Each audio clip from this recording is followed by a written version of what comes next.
নমস্কার বন্ধুরা, এই মুহূর্তে রয়েছে দেশের সকল কৃষকদের জন্য বিরাট বড় সুখবর। আপনি যদি একজন কৃষক হয়ে থাকেন এবং পশ্চিমবঙ্গ সরকারের কৃষক বন্ধু প্রকল্পের প্রথম কিস্তি অর্থাৎ খরিফ মরশুমে টাকার জন্য এবং কেন্দ্রীয় সরকারের পিএম কিষাণ প্রকল্পের ১৯তম কিস্তির টাকার জন্য অপেক্ষা করে আছেন, তাহলে আপনার জন্য রয়েছে এই মুহূর্তে দুর্দান্ত খুশির খবর।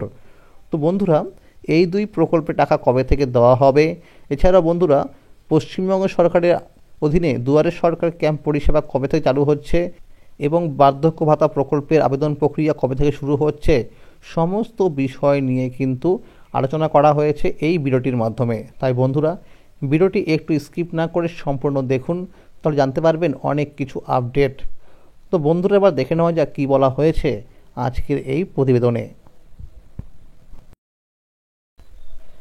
কৃষক বন্ধু প্রকল্পের প্রথম কিস্তির টাকা দেওয়ার তারিখ। পিএম কিষাণ প্রকল্পের ১৯তম কিস্তির টাকার আপডেট, ফসলের ক্ষতিপূরণে টাকার আপডেট, দুয়ারে সরকার দিনক্ষণ ঘোষণা করল রাজ্য সরকার, বৃদ্ধ ভাতার নতুন আবেদন শুরু। কলকাতা, ১৯ জানুয়ারি ২০২৫ রবিবার। দেশের অধিকাংশ মানুষ এই কৃষি কাজের ওপর নির্ভরশীল, আর এই কৃষকদের কথা মাথায় রেখেই রাজ্য সরকার এবং কেন্দ্রীয় সরকার বিভিন্ন প্রকল্পের সূচনা করেছেন। রাজ্য সরকারের বিভিন্ন জনপ্রিয় প্রকল্পগুলির মধ্যে কৃষক বন্ধু প্রকল্প হল অন্যতম এক প্রকল্প। এই প্রকল্পের মাধ্যমে কৃষকদের বছরে ২টি কিস্তিতে টাকা দিয়ে আর্থিকভাবে সহায়তা করে থাকে পশ্চিমবঙ্গ রাজ্য সরকার। অন্যদিকে কেন্দ্রীয় সরকারের তরফে দেশের কৃষকদের পিএম কিষাণ প্রকল্পের মাধ্যমে বছরে ৩টি কিস্তি মিলিয়ে মোট ৬,০০০ টাকা দিয়ে আর্থিকভাবে সহায়তা করে থাকে। রাজ্যের কৃষকদের জন্য বিরাট সুখবর দিল কৃষক বন্ধু প্রকল্পের ২টি কিস্তির মধ্যে প্রথম কিস্তি হলো খরিফ মরশুম। এই কিস্তি টাকা দেওয়ার সময় হলো এপ্রিল মাস থেকে শুরু করে সেপ্টেম্বর মাস পর্যন্ত, এবং দ্বিতীয় কিস্তি হলো রবি মরশুম। এই কিস্তির টাকা দেওয়ার সময় হলো অক্টোবর মাস থেকে শুরু করে পরের বছরের মার্চ মাস পর্যন্ত এই সময়ের মধ্যে। কৃষক বন্ধু প্রকল্পের মাধ্যমে যে সমস্ত কৃষকদের জমির পরিমাণ ১ একর বা তার বেশি রয়েছে, তাদের বছরে ২টি কিস্তি অর্থাৎ খরিফ মরশুম এবং রবি মরশুম মিলিয়ে মোট ১০,০০০ টাকা, এবং যে সমস্ত কৃষকদের জমির পরিমাণ ১ একরের কম রয়েছে, তাদের জমির আনুপাতিক হারে বছরে ২টি কিস্তি মিলিয়ে সর্বনিম্ন মোট ৪,০০০ টাকা দেওয়া হয়ে থাকে। এছাড়াও এই প্রকল্পের নথিভুক্ত ১৮ থেকে ৬০ বছর বয়সের কোনো কৃষকদের অকাল মৃত্যু হলে তার পরিবারের ক্ষতিপূরণ বাবদ ২ লক্ষ টাকা অনুদান দেওয়া হয়ে থাকে। নতুন বছর শুরু হলো, তাই রাজ্যের প্রত্যেকটি কৃষকরা কৃষক বন্ধু প্রকল্পের প্রথম কিস্তির টাকার জন্য অপেক্ষা করে আছে। ২০২৪ সালের প্রথম কিস্তি অর্থাৎ খরিফ মরশুমে টাকা ১৩ জুন থেকে কৃষকদের অ্যাকাউন্টে দেওয়া শুরু হয়েছিল। বিভিন্ন সূত্র মারফত জানা যাচ্ছে ২০২৪ সালে প্রাকৃতিক দুর্যোগের কারণে কৃষকদের ফসলের অনেক ক্ষয়ক্ষতি হয়েছে, তাই এই বছরের প্রথম কিস্তি অর্থাৎ খরিফ মরশুম টাকা এপ্রিল মাসের দ্বিতীয় সপ্তাহ থেকে দেওয়া শুরু হবে। কোনো রকম ফাইনাল তারিখ না জানা গেলেও সম্ভাব্য এরকমটা জানা গেছে। পিএম কিষাণ প্রকল্পের ১৯তম কিস্তির টাকা দেওয়ার ফাইনাল তারিখ ঘোষণা। প্রধানমন্ত্রী কিষাণ সম্মান নিধি যোজনা ভারতের ক্ষুদ্র ও প্রান্তিক কৃষকদের প্রয়োজনীয় আর্থিক সহায়তা প্রদান করে থাকে। এই প্রকল্পের অধীনে, যা ২৪শে ফেব্রুয়ারি ২০১৯ সালে চালু হয়েছিল, কৃষকরা বার্ষিক ৬,০০০ টাকা আর্থিক সহায়তা পান, যা সরাসরি কৃষকদের ব্যাংক অ্যাকাউন্টে ২,০০০ টাকার ৩টি সমান কিস্তিতে পাঠানো হয়ে থাকে। প্রধানমন্ত্রী নরেন্দ্র মোদী ৫ই অক্টোবর মহারাষ্ট্রের ওয়াসিম থেকে এই স্কিমের ১৮তম কিস্তির টাকা প্রকাশ করেছিলেন। এখন যেহেতু ১৮তম কিস্তির টাকা এসে গেছে, কৃষকরা তাদের ব্যাংক অ্যাকাউন্টে পরবর্তী কিস্তির জন্য উদ্বিগ্নভাবে অপেক্ষা করে আছে। মধ্যপ্রদেশ রাজ্যের ৮১ লাখেরও বেশি কৃষকের কাছে ১,৬৮২.৯ কোটি টাকার বেশি হস্তান্তর করা হয়েছে। সরকার এখনও পর্যন্ত ১৮টি কিস্তিতে 3.46 লক্ষ কোটি টাকার বেশি বিতরণ করেছে।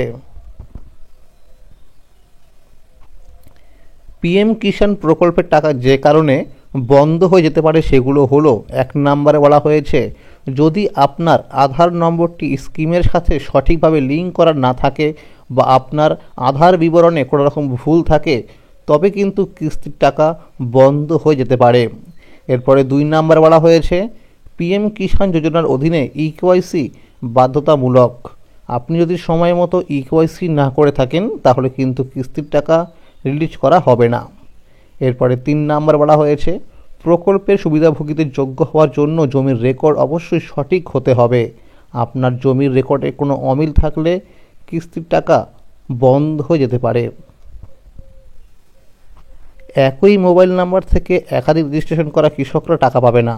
কৃষকরা নিজে থেকে অথবা সিএসসি কেন্দ্র থেকে মোবাইল নাম্বার আপডেট করতে পারবেন। প্রত্যেক কৃষকদের অবিলম্বেই এই মোবাইল নাম্বার আপডেট করার জন্য অনুরোধ করা হচ্ছে। যদি কোনো কৃষকরা এই সময়ের মধ্যে মোবাইল নাম্বার আপডেট করতে না পারেন তাহলে তাদের নাম এই প্রকল্প থেকে বাদ দেওয়া হবে, অর্থাৎ পরবর্তী কিস্তির টাকা পাবে না। ইতিমধ্যেই কৃষকদের স্ট্যাটাসের ঘরে নতুন আপডেট চলে এসেছে। বিভিন্ন সূত্র মারফত জানা যাচ্ছে, এই চলতি জানুয়ারি মাসের 20 তারিখ থেকে শুরু করে 31 জানুয়ারির মধ্যে পিএম কিষাণ প্রকল্পের 19তম কিস্তির টাকা দেওয়া শুরু হবে। যে সমস্ত কৃষকদের বিগত কিস্তিগুলি টাকা অর্থাৎ 17 নম্বর কিস্তি এবং 18 নম্বর কিস্তি টাকা পেন্ডিং ছিল তাদেরকে ইতিমধ্যেই টাকা দেওয়া শুরু হয়ে গেছে। ফসলের ক্ষতিপূরণের টাকা আবারও দেওয়া হচ্ছে। কৃষক বন্ধুদের জন্য খুবই খুশির খবর। যারা এখনও ফসলের ক্ষতিপূরণের টাকা পাননি তাদের জন্য আবারও টাকা ছাড়া শুরু করলো বীমা কোম্পানি। আপনারা সকলেই ফসলের ক্ষতিপূরণের টাকা এবার ব্যাংক অ্যাকাউন্টে পেয়ে যাবেন। সম্প্রতি 8 জানুয়ারি মুখ্যমন্ত্রী মমতা বন্দ্যোপাধ্যায় জানিয়েছিলেন, বাংলার 9 লক্ষ কৃষকদের জন্য 350 কোটি টাকার ফসলের ক্ষতিপূরণের বাবদ টাকা ছাড়া শুরু হয়েছে। যে সকল কৃষকদের খরিফ 2024 সিজনে ফসলের ক্ষয়ক্ষতি হয়েছিল বিভিন্ন প্রাকৃতিক বিপর্যয়ের কারণে তাদেরকে ক্ষতিপূরণের টাকা দেওয়া শুরু হলো। ইতিমধ্যেই অনেক কৃষক টাকা পেয়ে গিয়েছেন, তবে এখনও অনেক কৃষকদের ফসলের ক্ষতিপূরণের টাকা ব্যাংকে দেওয়া হয়নি। তবে বীমা কোম্পানির তরফ থেকে জানানো হয়েছে, যাদের এখনও ব্যাংক অ্যাকাউন্টে ঢোকেনি তাদের 20 জানুয়ারির মধ্যে সকলের ব্যাংক অ্যাকাউন্টে টাকা ঢুকে যাবে। মূলত যে সকল জেলাতে ঘূর্ণিঝড় দানার প্রভাবে এছাড়াও বিভিন্ন প্রাকৃতিক দুর্যোগে যেমন ঝড়, বন্যা, বৃষ্টিতে ফসলের ক্ষতি হয়েছিল সেই সকল জেলার কৃষকরা ক্ষতিপূরণের টাকা পেয়ে যাবেন। যেমন হুগলি, উত্তর 24 পরগনা, দক্ষিণ 24 পরগনা, পশ্চিম মেদিনীপুর, পূর্ব মেদিনীপুর, পূর্ব বর্ধমান, পশ্চিম বর্ধমান এছাড়াও আরও অন্যান্য জেলা। ফসলের ক্ষতিপূরণের টাকা পাওয়ার জন্য ফর্ম জমা নেওয়া শুরু হয়ে গেছে। আপনারা সম্পূর্ণ বিনামূল্যে সেই ফর্ম জমা করে ফসলের ক্ষতিপূরণের টাকা ব্যাংক অ্যাকাউন্টে নিয়ে নিতে পারবেন। বর্তমানে রবি 2024-25 মরশুমের বাংলা শস্য বীমা প্রকল্পের ফর্ম জমা নেওয়া শুরু হয়েছে।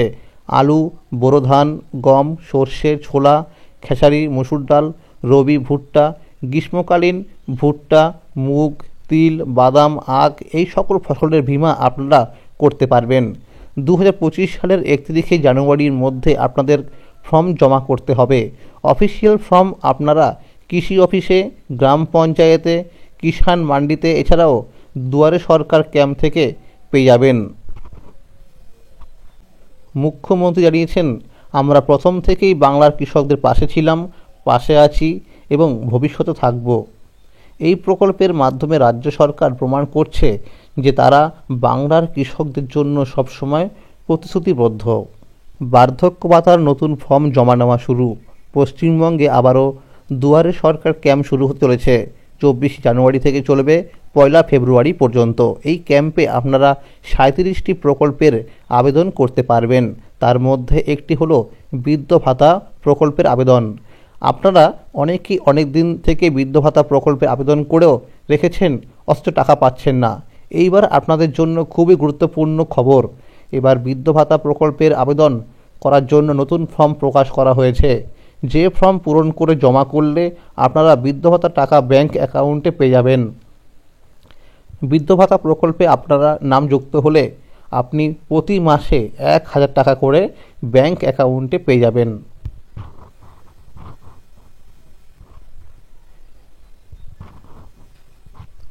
বৃদ্ধ ভাতা প্রকল্পে আবেদন করার জন্য প্রয়োজনীয় কাগজপত্র: 1 নাম্বার হলো রঙিন পাসপোর্ট মাপের ছবি, 2 নাম্বার বলা হয়েছে আধার কার্ডের জেরক্স, 3 নাম্বার ভোটার কার্ডের জেরক্স, 4 নাম্বার কাস্ট সার্টিফিকেটে থাকলে তার জেরক্স, 5 নাম্বার স্থায়ী বাসিন্দার certificate, 6 number income certificate, 7 number ব্যাংকের পাসবইয়ের জেরক্স। নতুন বছরে দুয়ারে সরকারের দিনক্ষণ ঘোষণা করল রাজ্য সরকার। যেমন কথা তেমন কাজ।